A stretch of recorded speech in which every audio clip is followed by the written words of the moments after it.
Salam, hörmətli valideynlər. Bu gün sizə uşaqlarda acil müdaxilə ediləcək durumlardan biri olan yad cismin aspirasiyası haqqında məlumat vermək istəyirəm.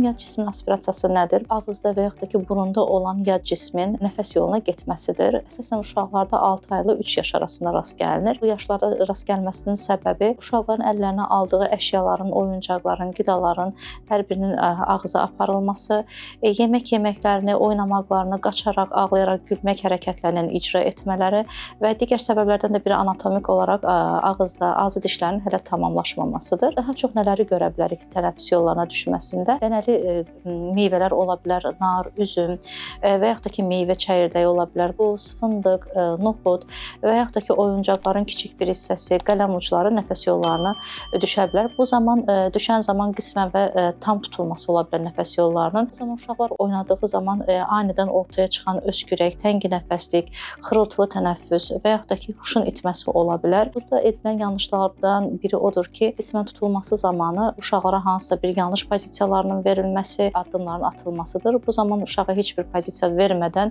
ən ilkin müdaxilə olaraq yaxın bir ərazidə olan pediatrik acilə çatdırmaq lazımdır və bu zaman ən standart metodlardan da biri bronxoskopiyadır ki, həm diaqnozun qoyulmasında, həmçinin yad cismin tənəffüs yollarının çıxarılmasında.